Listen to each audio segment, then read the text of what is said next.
Let me tell you about Ninilchik. Ninilchik is a small town in Alaska. It sits on the west side of Cook Inlet on the Kenai Peninsula.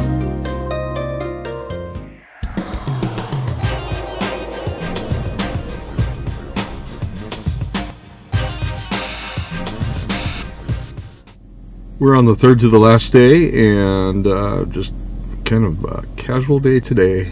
So it's raining again. Usually it's been raining in the mornings and clearing up in the afternoon. So that's fine with us. We slept in a little bit today. I'm usually the first one up, and so I tried not to be the first one up, and ended up being the first one up anyway at I think it was nearly 11 o'clock. Hang on a second, Jerry wants in. Anyway, we're going to go up to Ninilchik and Clam Gulch. And there's a Russian Orthodox church there. I'm not sure if it's one of the traditional looking ones or not, but there's a boat in a yard that I want to take a picture of. I've been passing and wanted to go back and take a picture of it because I think it's pretty cool. Is Katie all weather and everything. Yes, Katie's over here. Hi, Katie. There's Katie. She looks like a land otter, don't you think? Yeah. All right. Talk soon. Bye.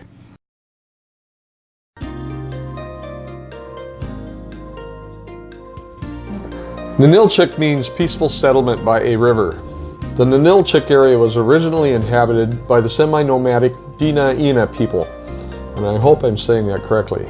Tribes of both the Kenai and Kachemak regions came together to fish the resource-rich area, creating a rich blend of tradition and language. The Russian-American company began settling the area in the 1840s.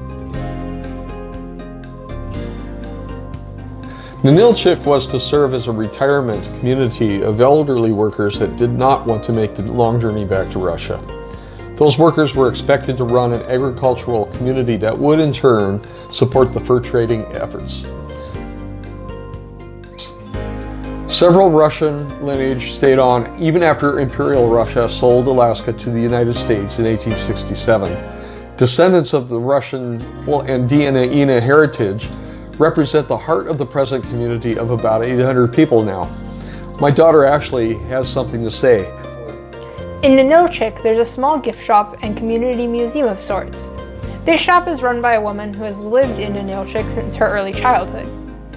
As a piece of the historical part of the shop, she had a pair of mukluks, which she had received along with a set of handmade chairs and other items from an abandoned fishing hut across the street.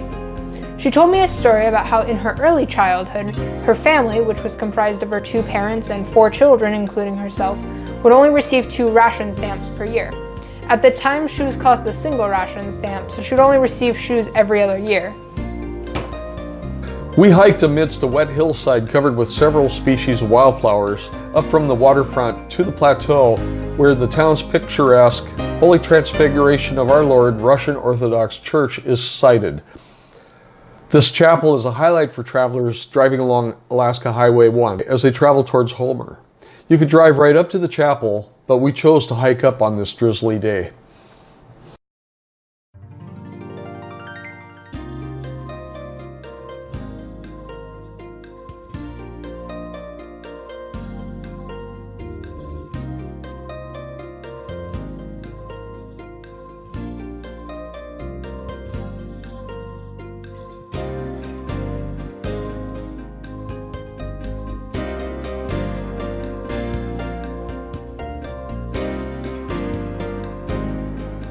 Today, Ninilchik is a popular staging area for world-class salmon and halibut fishing.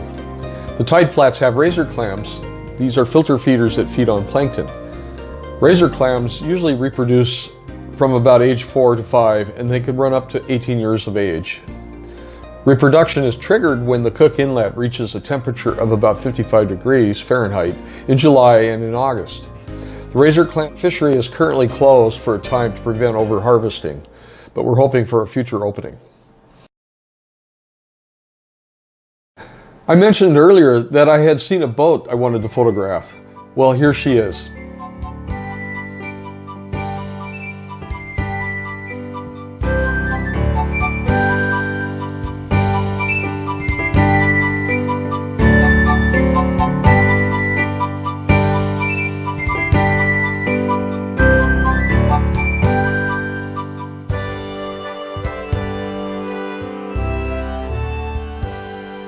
Well, thanks for watching. Please like and subscribe for more information on Alaska.